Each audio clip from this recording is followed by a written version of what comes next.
Esse é o Evaldo. Para quem não conhece, Evaldo Raia.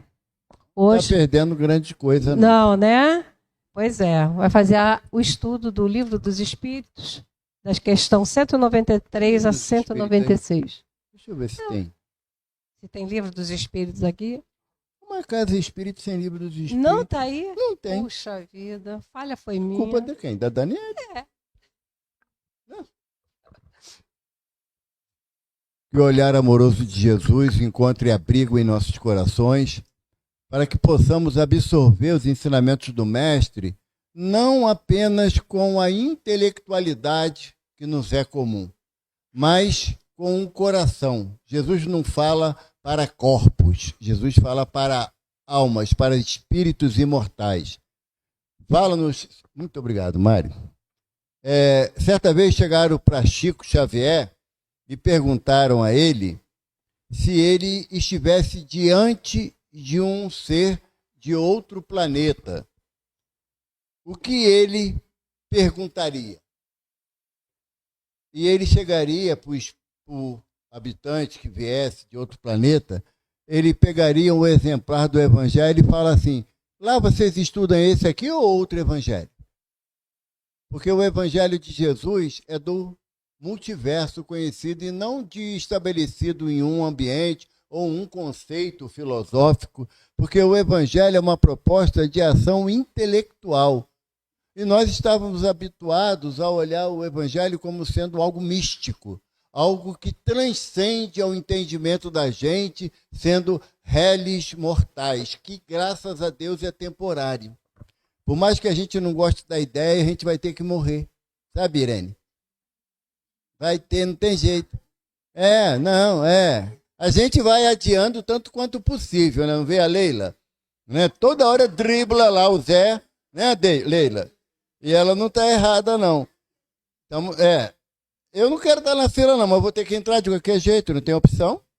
E nós estamos dentro de um conceito, de uma filosofia que nos estabelece que a morte ela não tem a finalidade de finitude. Sabe? Aquele morreu, acabou. A gente andou em algumas épocas da nossa caminhada associada a essa filosofia. Não, morreu, acabou. A vida é só aqui, ó. Não tem mais nada lá, não. E satisfazia o nosso egoísmo nesse sentido. Por quê? Porque se a minha percepção é de que a vida é só essa e acabou, eu não tenho nenhuma necessidade de mudar comportamento. Gustavo, você me desculpa? Eu esqueci de fazer a minha descrição. É porque o Gustavo, ele acha que eu sou bonito. Então, como ele não enxerga, eu deixo ele ficar na ilusão porque é bom, né? Mas eu tenho 1,79 m, Gustavo. A minha tinta preta acabou, só deu para pintar atrás da nuca. O resto é branco, o cabelo. Tá bom? A minha pele também é pardo branco. Não sei nem se existe isso, mas é que dizem. Estou vestindo uma camisa social azul listada. Segundo a minha esposa, é a camisa da palestra. Eu boto ela já sabe que tem palestra. Calça jeans e sapato marrom. Tá, Gustavo? Não sou bonito? Eu adoro esse garoto. Adoro. Hã? Não, qual, Alex? Pessini? Não, aí eu ganho. Tenho consciência disso. Essa visão que a doutrina espírita ela vem com a finalidade de tornar a nossa caminhada menos amarga é real. Porque se você não acreditar não precisa acreditar em Jesus, não. Não precisa. Nem em Deus. Porque é indiferente essa crença quando ela não está estabelecida num conceito de fé íntima. De uma fé que te movimente a ser melhor a cada dia. De uma fé que explica para você que não sendo aqui essa existência a única que você existirá enquanto individualidade, quando essa percepção passa ao longe de você, então começa a mudar também determinados valores. Eu sempre falo que a maior dificuldade de muitos de nós com o advento da velhice são as limitações que nós nos vemos impostas. seja limitações de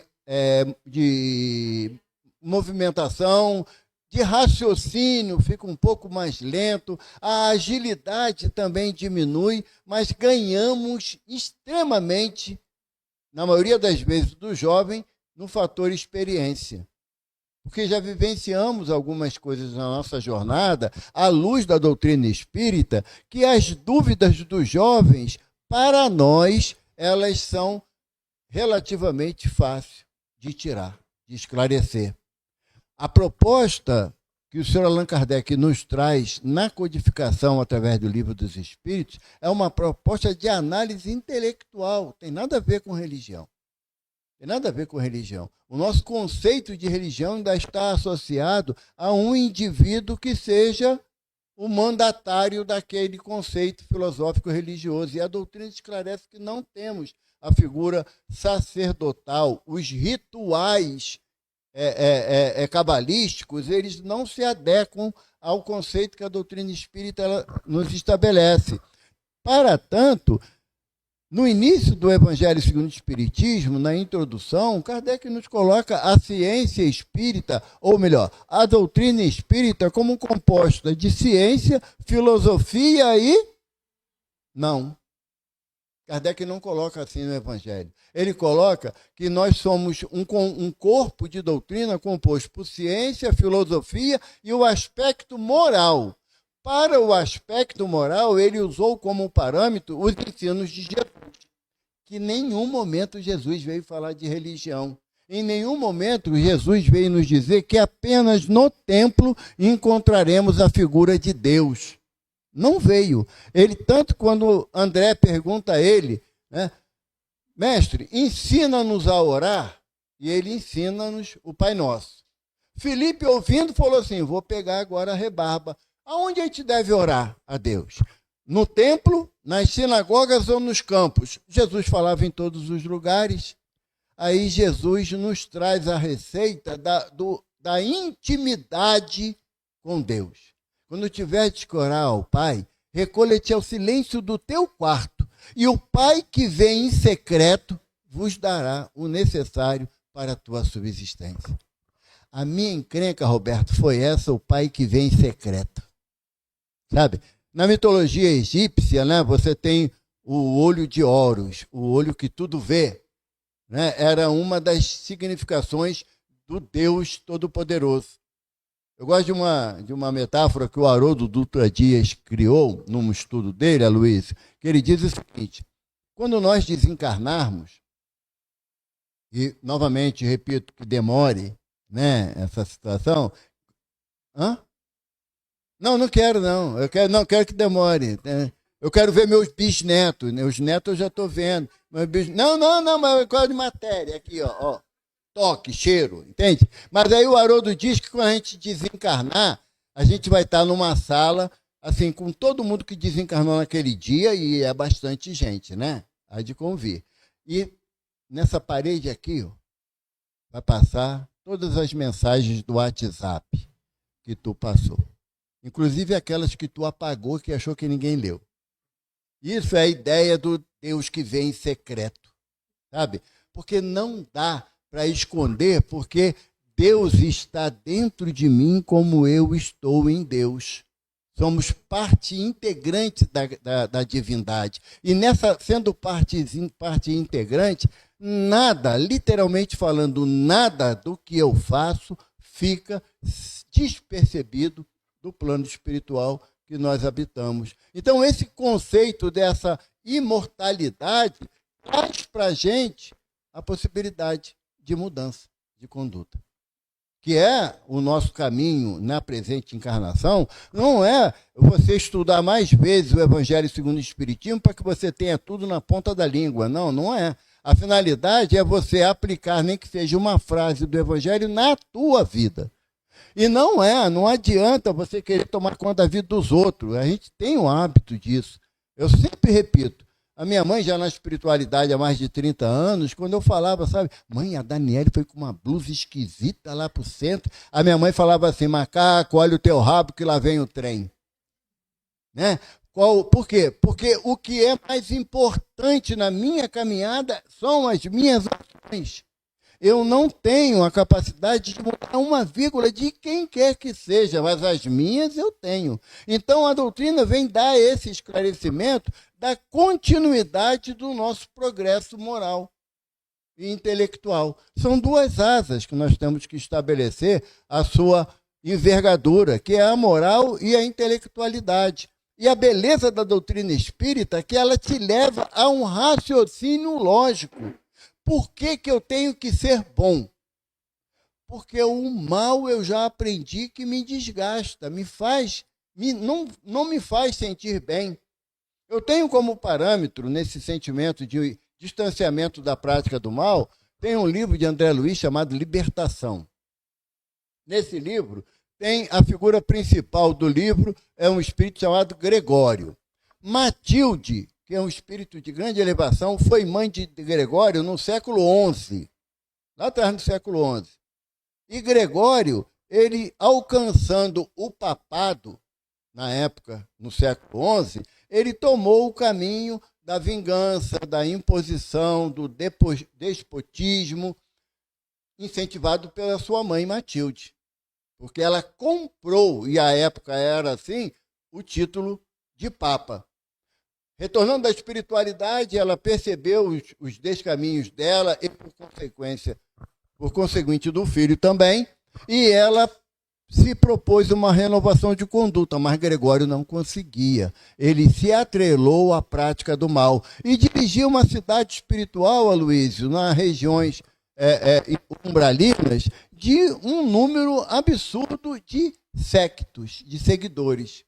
E Matilde chega para Gúbio, que é o espírito que orienta o livro, e ela fala assim: Gúbio, meu irmão, eis que é chegado o momento que presinto de podermos nos aproximar de Gregório, porque há 50 anos ele se entedia do mal. Essa frase ficou muito forte para mim.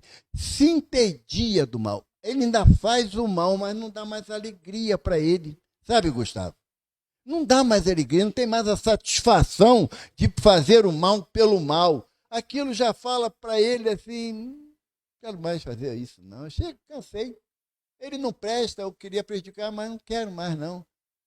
Eu sempre falo que é uma reprogramação da minha própria personalidade quando eu também desejo me afastar do erro, do mal. E o que me proporcionou isso? O conhecimento da doutrina espírita, a certeza da continuidade da vida. Porque Dr. Bezerra fala que nós não somos o que aparentamos, somos o que pensamos. E aí é individual. É impossível você fazer avaliação da conduta do outro, uma vez que você não tem a capacidade de percrustar o pensamento de ninguém, a não ser os seus. E como eu sou um cara que eu acho que eu sou gente boa, eu divido sempre a pedrada que eu recebo com os outros. Né? Isso é solidariedade de pedreira. Porque certa vez tem um ditado popular que nós conhecemos que diga-me com quem andas. Escutamos muito isso, né? Escutamos muito isso. Doutor Bezerra mudou esse conceito. Ele mudou, complicou para nós. Doutor Bezerra falou: diga-me o que pensas que eu direi com quem tu andas. E a partir do momento que eu ouvi essa bendita dessa reflexão, Luiz, eu comecei a ter que tomar conta do meu pensamento.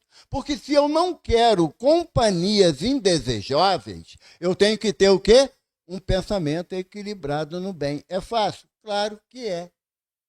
Claro que é. Porque quando eu falo que é difícil, a gente já sabe o que o doutor Herman fala para a gente, que difícil é desculpa do preguiçoso. Então, se eu sou um ser inteligente, que estou no cuidado das minhas percepções mentais, eu tenho condições totais de analisar os meus pensamentos. E aqueles que eu produzo ou que me chegam, que me levam a um desequilíbrio, qual o recurso que eu tenho? A oração. É o elemento que me favorece eu retornar ao equilíbrio. Porque também eu gosto muito de ditado popular, a filosofia popular ensina muitas coisas a gente. Se ficar, o bicho pega, se correr, mas se orar, ele foge. Entende? Então, a oração ela é um elemento de resguardo do meu equilíbrio mental. Por que tudo isso? Porque no Livro dos Espíritos, lá na parte terceira, no subitem sobre pluralidade das existências, nós temos a questão 193 do Livro dos Espíritos. E Kardec questiona os benfeitores uma situação que é muito corriqueira no dia de hoje. Né? A gente tem um hábito de prejulgar o outro, às vezes, por uma ação isolada. Se for alguém que faz alguma coisa errada, a gente fala, aí nunca vai prestar. Né? Ele achou que enganava todo mundo, mas olha só, botou as asas de fora. Né? A gente sempre tem essa percepção do pré-julgamento em relação ao outro. Aí Kardec, quando você começa a estudar Kardec, você é algo apaixonante pela inteligência do codificador. Ele faz aqueles questionamentos que você fala assim, poxa, eu queria mesmo saber isso, mas eu não sabia como formular a questão. É uma diferença muito grande, né? O que move o mundo não são as perguntas, são as respostas que suscitam novas questões. Não é? Então, Kardec questiona os benfeitores.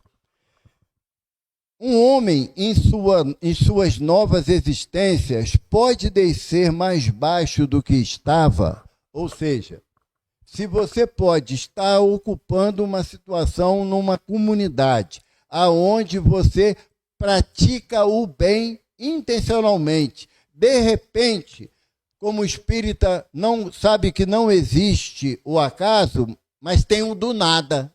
Eu não entendo isso, né? Do nada fulano fez isso. Não existe o do nada, nem o de repente, sabe? Não existe. O acaso, ele não faz parte de dos atributos de Deus, que é a onisciência.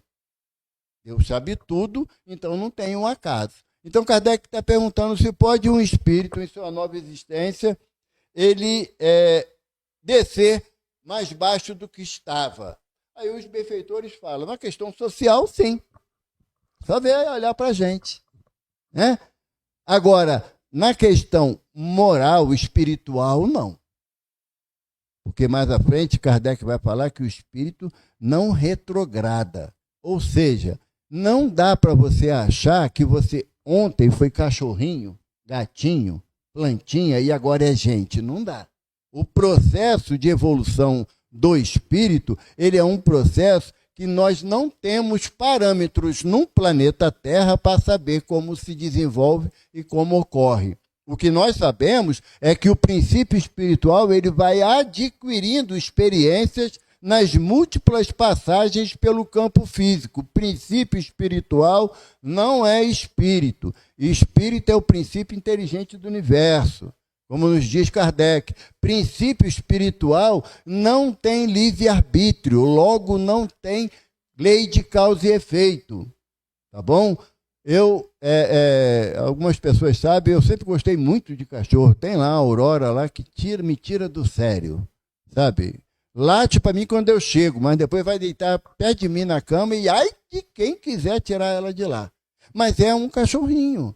O princípio espiritual que habita naquele animal não tem um atributo do espírito imortal, que é o quê? Pensamento contínuo. O animal não tem pensamento contínuo. Não é isso que André Luiz fala para a gente em Evolução em Dois Mundos? O animal não tem pensamento contínuo. Então, não dá para você querer relacionar a existência física de um animal com um ser humano. Cada um tem um projeto da esfera superior para a sua continuidade da vida. Da mesma forma que o cachorrinho nessa existência era o bolinha, na outra ele vai vir gente. Não dá. Não dá. Em a natureza nada se cria, tudo se transforma e a transformação é gradativa. Da mesmo jeito que um espírito, já nessa condição de princípio inteligente do universo, ele não retrograda para na outra existência vir animal. Essa era a teoria da metempsicose lá do Egito Antigo. Era uma noção que o povo tinha Se ele agisse de forma arbitrária, agressiva, arrogante, podia nascer um tigre, um leão, e era uma forma de conter os ímpetos individuais de cada um. Mas a doutrina espírita veio nos dar esse esclarecimento que no conceito de pluralidade das existências existe sempre um crescente de aprendizado. Um crescente de aprendizado. Nós, hoje, em situações normais da nossa caminhada, a gente teria o ímpeto natural de se apropriar de algo, de alguém, ou seja, de roubar algo intencionalmente de alguém? Não, porque já temos os conceitos morais que nos orientam que nós não temos o direito da apropriação indébita, como diz a lei, né, doutora? Como diz a lei. Mas eu ainda posso, numa existência, estar numa condição social equilibrada, razoável, e mediante os erros cometidos nessa condição social que eu estava, em próxima existência eu vi numa outra condição social, já inferior. Tem um caso que eu achei muito interessante, quem relata é Raul Teixeira, um palestrante muito conhecido lá de Niterói, da Sociedade Espírita Renascer, a mantenedora do Remanso Fraterno, uma obra social igual à Mansão do Caminho. Tem aqui em Niterói, no bairro Maria Paula. Vale a pena conhecer o trabalho deles, é muito bacana. O Raul Teixeira, ele era professor de física na UF. E ele, saindo para almoçar com os amigos lá no centro de Niterói, ele parou num restaurante e viu que tinha uma senhora com roupas bem gastas, mexendo no lixo, procurando algo para comer. Aquilo sensibilizou o Raul, ele entrou no restaurante, pediu ao garçom que fizesse uma quentinha e foi lá e entregou à irmã. Ela pegou a quentinha, olhou, cheirou, jogou no lixo e começou a pegar do lixo para comer. O Raul bugou a mente dele, né? Mas estava na mão dela, por que ela jogou? Aí Camilo, que é o mentor espiritual de Raul, falou assim: Raul, qual o nome dessa rua? Ele olhou para a placa, era o nome de um prefeito da cidade de Niterói, desencarnado há muitos anos. Aí o Camilo falou: ela é a reencarnação desse prefeito, que usando mal da sua liberdade com dinheiro público, entrou numa penúria espiritual de tal monta que agora não se julga decente para comer a comida de forma limpa, uma vez que ela tirou o alimento da boca de muitas crianças da rede municipal. Então ela joga comida dentro do lixo e come do lixo para aprender a valorizar aquilo que ela desprezou na existência anterior. Ela teve uma queda, o espírito teve uma queda social e não espiritual. Isso acontece em muitos casos. Em muitos casos. Eu tenho um amigo que ele teve, nessa existência, teve a oportunidade de ter avião, sabe? Carros possantes, e hoje ele não tem bicicleta. Mas ele fala que toda vez que ele passa perto de um aeroporto, o coração aperta, porque ele queria novamente o seu avião. O que é mais doloroso para ele? A bicicleta ou não ter avião? Entende? Então, essas oscilações reencarnatórias, elas são necessárias para que nós possamos saber viver aquilo que nos é necessário. E o necessário e supérfluo é extremamente individualizada essa questão. Não tem como você dar uma regra geral que isso é necessário para todo mundo e isso é supérfluo para todo mundo. Não dá.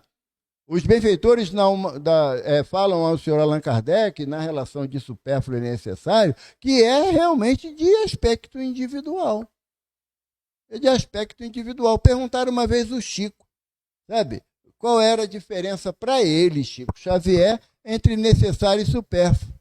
E Chico, como bom mineiro, ele falou: Nosso Senhor Jesus Cristo fala que o Evangelho é o pão da alma, não é? Que Jesus fala. Então a manteiga é supérflua. A manteiga. O queijo, porque ninguém vai comer de manhã 2 colheradas de manteiga, vai? Agora, se você... Quantas vezes nós comemos pão com epa? Epa, cadê o queijo? Cadê a manteiga, né? Pão com epa. Então, o Chico falava que para ele o necessário era o pão. E tinha um pão, glória a Deus por isso. Então vai variar muito de pessoa para pessoa esse conceito de supérfluo e necessário. Kardec pergunta mais adiante.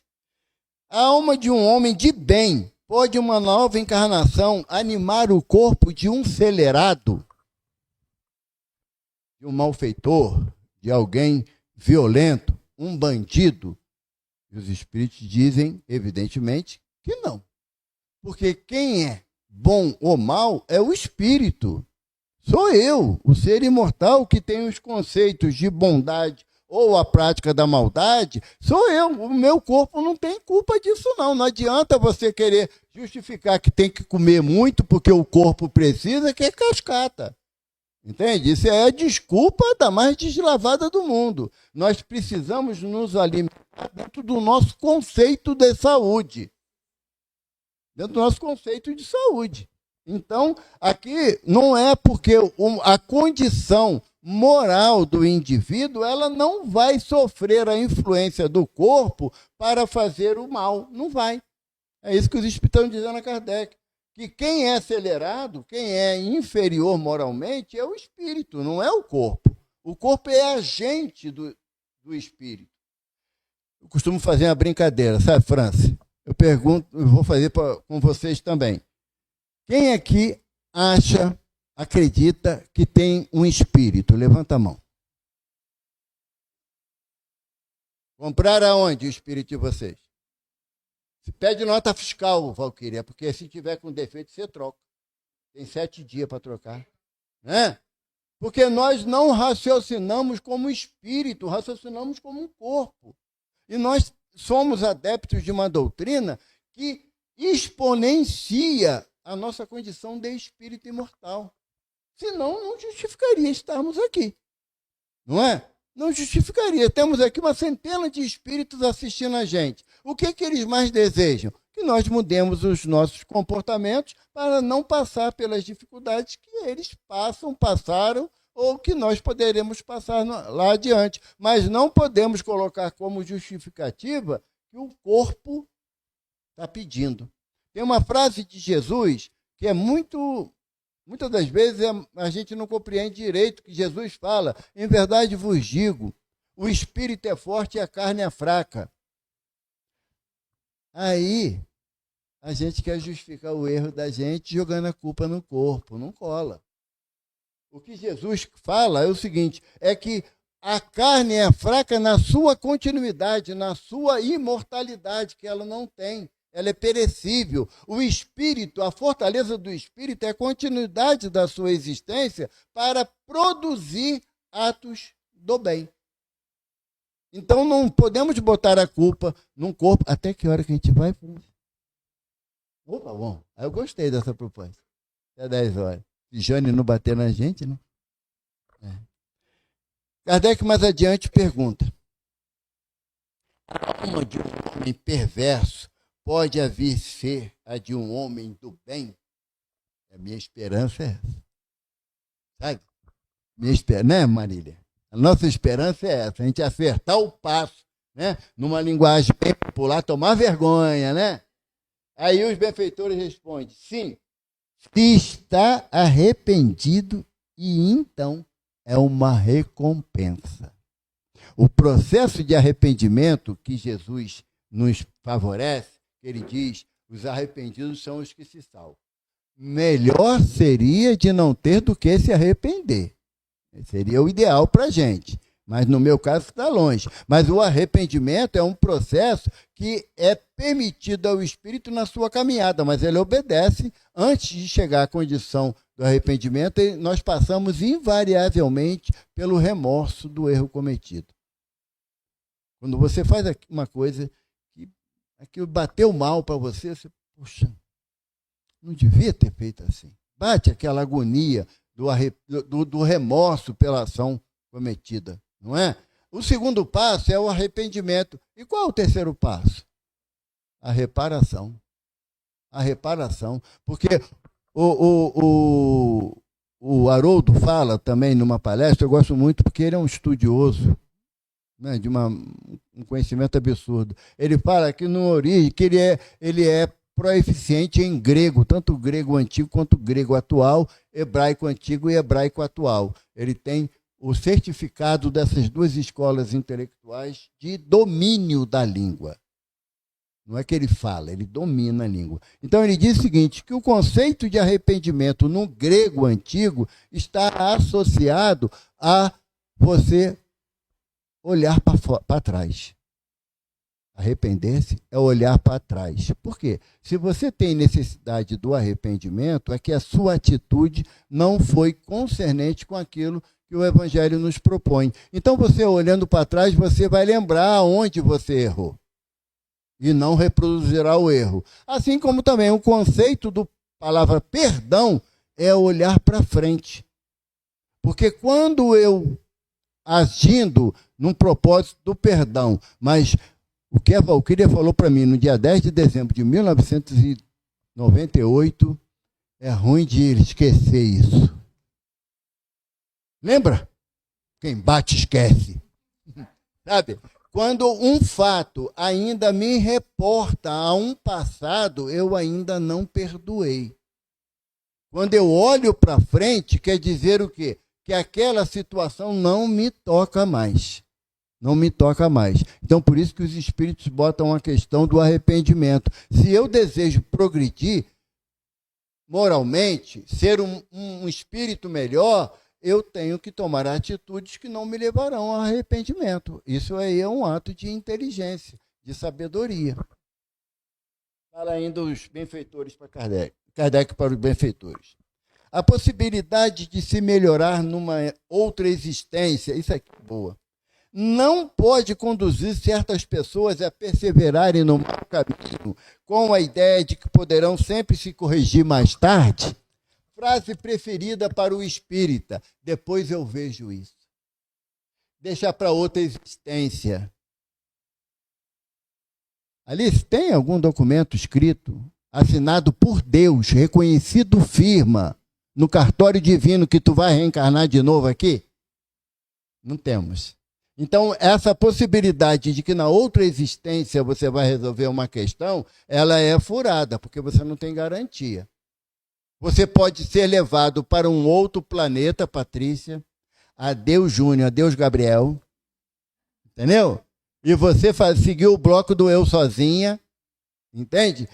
Isso faz parte do contexto da lei divina, não tem nenhum absurdo nesse sentido, não. Não tem. Porque o que Abraão falou? Nós não somos dessa terra, por isso o Senhor nos dará a terra da promissão. Abraão já tinha visão que não era uma posse física, mas espiritual. Uma terra espiritual que não estava estabelecido no nosso olhar limitado do corpo físico. Então, se eu tenho conhecimento que há algo em mim, então, alguns S's, né? Algos em mim não está legal, eu tenho que começar a trabalhar isso. Lógico que eu não vou fazer essa mudança repentina em uma única existência. Impossível. Impossível pelo meu atraso moral. O João Evangelista, na segunda epístola, ele diz para a gente, na segunda carta, ele diz para a gente que a perfeição de Jesus se perde na noite das eternidades. Quer dizer, a gente não tem como permear mentalmente quando esse espírito que nós conhecemos como Jesus de Nazaré, que Jesus Cristo não é sobrenome não, tá, gente? É condição espiritual, tá? À época do mestre, o sobrenome era associado à terra ou ao pai, tá? Barrabás, Bar, filho de Abás, Barnabé, filho de Nabé, Bartolomeu, filho de Ptolomeu. Então, ou então, Jesus de Nazaré. Se fosse chamar Jesus, seria Bar Youssef, filho de José, que era o seu pai. Não é? Então, Jesus era de Nazaré, da cidade de Nazaré. Ah, mas ele era nazareno porque era de Nazaré? Não. Nazareno era um conceito, uma filosofia, uma como é que dá o nome? Obrigado, Mário. Uma seita, na época de Jesus, tinham 36 seitas judaicas. E os nazarenos eram uma. Eles repartiam o cabelo no meio, a barba no meio, eram celibatários e não praticavam violência. Era um conceito de vida. Então, se Jesus nos traz a proposta se João traz a proposta que a perfeição de Jesus se perde na noite das eternidades, é o quê? Que ele também foi criado simples, ignorante,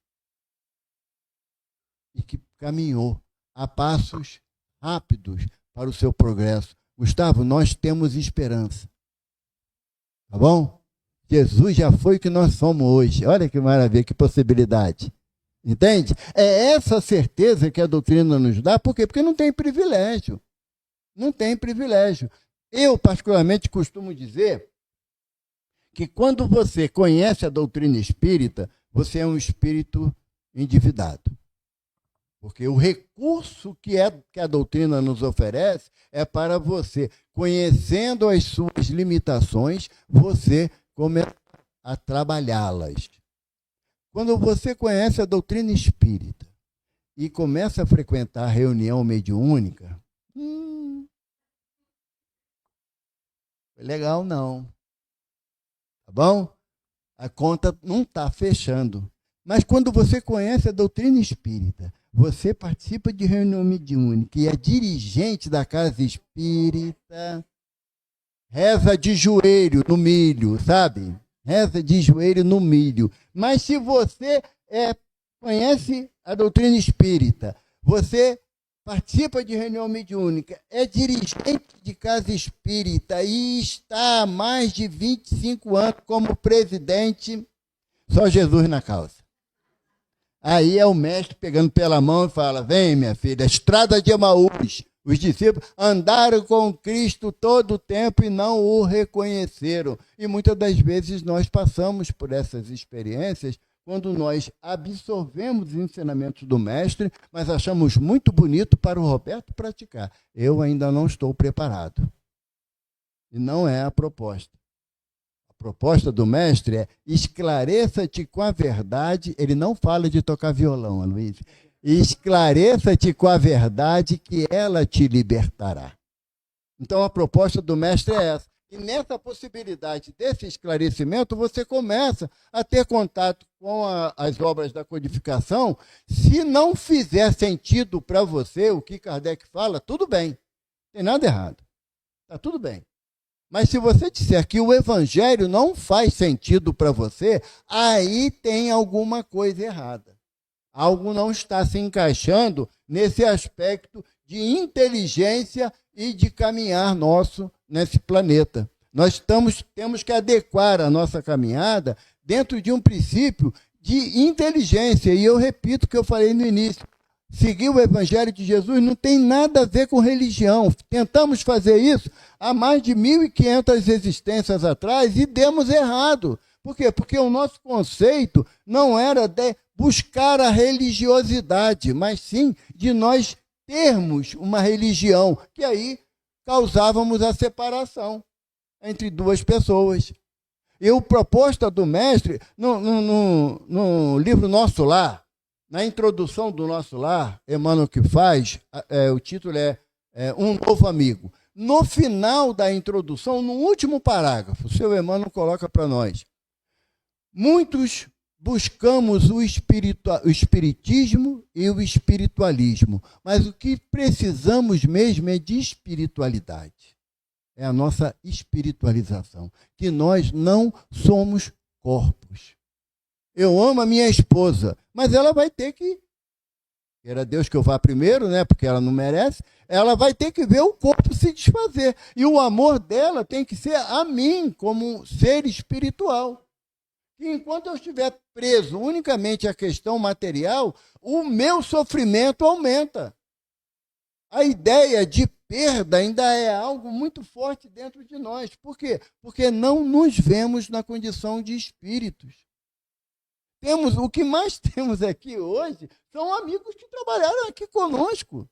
ao longo dos anos, e agora estão aqui nos auxiliando espiritualmente. Então, se eu não ter isso como algo que anima a minha fé, porque crença é uma coisa, fé é outra. Crença é acreditar, e você precisa de elementos diários para manter a tua crença firme. A fé não. A fé é fidelidade, vem de fidelis, uma palavra grega. A fé é confiança. Se tiverdes fé, como um grão de mostarda, não é do tamanho de um grão de mostarda. A citação do Evangelho é como um grão de mostarda. Um grão de mostarda, o que Jesus estava falando para a gente? O grão de mostarda, ele é diminuto, é muito pequenininho mesmo. Lá no Oriente Médio, a mostarda é uma árvore, sabe, Patrícia? Que pode chegar a 5 metros de altura. Aqui no Brasil é uma hortaliça, não é? Mas lá na Europa, no Oriente Médio, é uma árvore. Se você pega o grão de mostarda, coloca ele numa terra, aduba, molha, cerca, ele vai brotar. A mostarda brotando, você vai continuar com cuidado, zelando pelaquela plantinha terra. Ela se desenvolve. E aí fala Jesus no Evangelho de Marcos que se transformará numa árvore robusta aonde os passarinhos farão ninhos. Aí o que Emmanuel fala para a gente, caminho, verdade e vida? Que a fé, como um grão de mostarda, você tem que adubar ela com o trabalho no bem. Cercá-la de vigilância para que as ervas daninhas não ataquem a tua fé, que é a desesperança, que é a desconfiança, que é o deszelo, sabe? A inércia, o Emmanuel fala, né? A ociosidade improdutiva. E você vai alimentando essa fé com os nutrientes da perseverança, da confiança. Esse grãozinho de mostarda, ele eclode e ele cresce. Aí Emmanuel fala, sabe quem são os passarinhos que se abrigarão nos seus galhos? Aqueles que Jesus fala, vinde a mim, todos vós que estáis cansados e sobrecarregados, que eu vos aliviarei. Esse conceito de fé que Jesus nos traz, ele não tem nada a ver com você, porque se a Jane, a Marilene instituísse que a partir de sábado, hoje não, que não dá mais tempo, mas a partir de sábado, para você receber a ajuda da espiritualidade da casa, tem que subir de joelho ali. Aí você fala assim, gente, ainda bem que é aqui na escadaria da Penha. E a gente subiria. Sabe? Você não, Marília, porque você não ia aguentar, Marília. Olha só, mas eu também não. Irene, a gente ia aguentar, Irene? Não ia, a gente ia ficar lá embaixo esperando a misericórdia, né? Tudo pelo caminho. A doutrina não nos propõe, de jeito nenhum, uma fé cega. O espírito era bom, agora é mau. Não dá para retrogradar, para voltar. O que acontece, e isso daí eu sou testemunha, sabe? É estacionar. De nem fazer, que a gente fala, eu não faço mal a ninguém, mas também não faço o bem. E os espíritos dizem a Kardec que não fazer o bem já é o mal.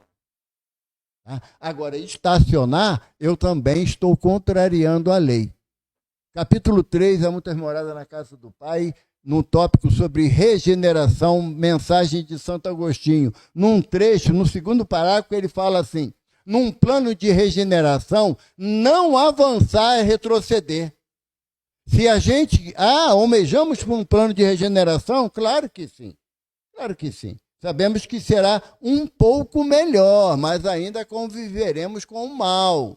Não pensa que vai ser o paraíso de Adão e Eva, porque não vai ser. Mas num plano de regeneração, você não avançar, ou seja, você não vencer as suas dificuldades, é retroceder. E Santo Agostinho diz que é possível, não avançando, sejamos levados a planos inferiores, ou primitivo, ou de prova e expiação.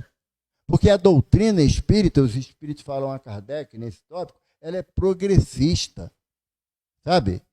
Ela é progressista, ela não é a favor da síndrome da Gabriela. nasci assim, cresci assim, vou desencarnar assim, vou voltar para um umbral assim. Não é adepta. É uma doutrina progressista. Hoje, se você passa ali na porta, dá uma topada, quando vai sair na porta, dói o pé. Da próxima vez, você já passa de ladinho. Não é, Gustavo? Já passa de ladinho. Se querer descer a escada muito rápido, alguns anos atrás, Mário e Jane e Patrícia vão lembrar. Um irmão querendo descer rápido para chegar primeiro lá, acertou ali onde era a cantina. Por isso que é a parede ali agora, né, Alice? Quase que ele vara lá. E graças a Deus, ele falou assim, não aconteceu nada. Não foi? Foi um dia de reunião pública isso, não foi, Mário? Não tinha. Ele ia passar direto lá. Ia passar direto. Sabe? A única coisa que a gente fez, eu, Mário, foi levantar ele, né? Ter cuidado, tudo mais.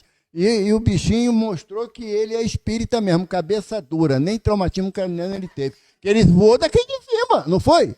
Daqui de cima, gente. Foi de cabeça mesmo. Ah, não foi o espírito que empurrou ele? Não, foi a imprudência dele, de querer sair correndo. Pois é, ainda bem que ele ficou com Deus, depois ele se afastou, mas ele ficou com Deus. Então, o que a doutrina nos propõe é uma racionalidade do nosso entendimento. Na doutrina espírita não existe o é porque é. Não tem explicação. Eu posso não saber e não sei muita coisa mesmo, mas eu tenho as obras de Kardec para eu pesquisar e estudar. Então, nós, na condição de espíritos imortais, nós estamos em processo contínuo de aperfeiçoamento. Em processo contínuo. Quando Jesus fala, não sairá da terra enquanto não resgatar o último tio de tuas dívidas. O que Jesus está falando? O conceito de dívida varia de pessoa para pessoa. Aquele que ainda julga que é ser esperto, usar da sua inteligência para desviar os recursos do outro, ou mesmo de órgãos públicos, voltarão a reencarnar, mas só que provavelmente em situações diferentes. Porque André Luiz relata para a gente, no livro Coragem, que as oportunidades se renovam, mas os momentos são outros.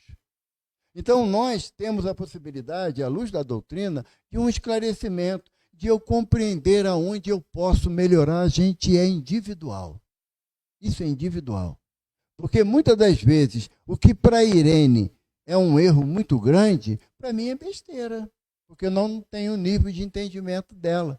Então, para eu mudar aquilo que a Irene entende como sendo necessário, eu não vou ter a mesma necessidade ou o mesmo entendimento para isso. E a Irene, quando ela percebe que ela caiu novamente naquela esparrela, ela fala, gente, Jesus me ajuda, eu preciso mudar.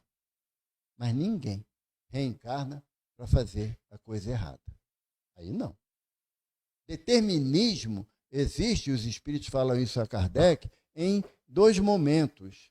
O primeiro momento é reencarnado, você terá que desencarnar. Não tem possibilidade. E o segundo momento, todos nós somos destinados a sermos felizes.